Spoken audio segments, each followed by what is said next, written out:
Souls RNG has went from one of the most played games on Roblox to a game slowly dying and falling off. And as Souls RNG is at its lowest player count, all we have to say is, why is this happening? Now, there are many reasons for the decline in players, one of them being how eras are just not worth how long they took to make. So I've seen a bunch of players saying how era 5, 6, and 7 were considered the peak of Souls RNG. We're looking at when era 5 was barely released, and you can see that they already passed 100k players. You can see that they're waiting for an update, and boom, era 6 comes down. Look, it goes back all the way up to over 100k players again. Now we're waiting for era 7, and then boom, look at that. This was the highest player count Souls RNG has ever had during Era 7. Now, the player count between Era 7 and Era 8 fell massively. 153k players is how much Souls RNG has ever peaked on, but the thing is that little by little, you can see how it's starting to go down player count between Era 7 and Era 8. Now, remember, it took 51 days to release Era 8. That means that was almost 2 months of just no content at all. Now, at least Era 8, we did have a few new things that came out. We got 2 new globals like Sovereign and Symphony, and we also got the Oblivion potion that you can get Memory or Oblivion from. But during Era 8, we would get one of the worst things added to Souls RNG.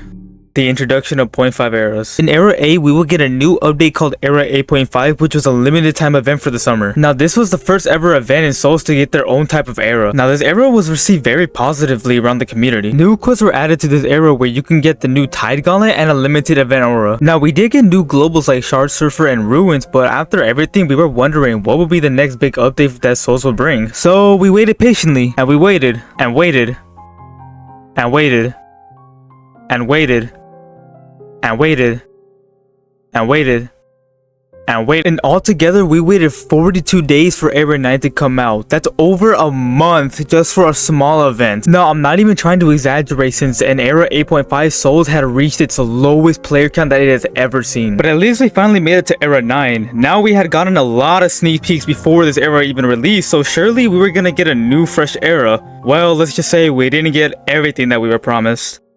On September 13, Era 9 is finally released. New globals were added like Atlas, Apostolis, Matrix Overdrive, and Aegis. There was also a new biome added named Sandstorm. 2 new gloves were also added like Hologrammer and Ragnarocker. They also nerfed the biome randomizer for some reason. The thing was that during Era 9, we only got a little bit of sneak peeks we saw, as the rest were gonna release in Era 9.5. Another 0.5 update, and players were not happy with this at all. Now, this was one of the worst decisions, as they made it to where players didn't have to come back for Era 9 since they knew that they weren't missing out on much. The release of Era 8.5, they went back up to 107k players. Now, if you can see, the more we scroll down, the lower, and this is rapid, by the way. It's only been 41 days. It's like there's been eras that take longer to make, but you can see that the player count is going down rapidly. And when we make it to Era 9, not even 100k players go back, only 68k. They had lost almost 30k active players that they used to have. Now, I'm not going to blame the developers, as 0.5 updates were a cool thing to test out, but it shows us that 0.5 eras are just not good for the game. And you know it's bad when one of the biggest creators on Souls RNG had to fake one of his videos.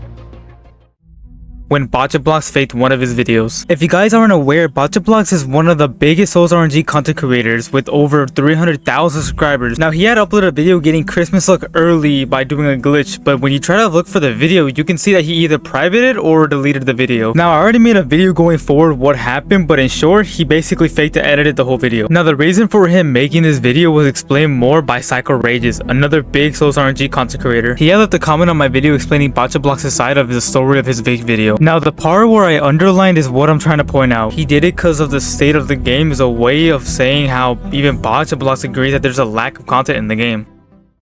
Now, from all this, what does the future of Souls RNG look like? Well, we really don't know, as the state of Souls RNG is tricky. But if Souls RNG wants to have a comeback, then one thing I'd recommend is to communicate with their players better. Taking feedback from their players can be huge for the game, since it will show that they're at least listening to their community instead of leaving them in the dark. Now, they should also focus on bringing new auras to their game, as the whole point of Souls RNG is to roll and get auras. They should also work on showing what's coming for the next era and not future eras, since it's only gonna make players more excited for the next update, only to be very underwhelmed like they did with Era 9. Now, this is by all means not an attack towards the developers of the game. I am just sharing my opinion on how they can maybe help and improve their game. But in the end of the day, these are just my thoughts. If you like this video, please like and subscribe, and thanks for watching.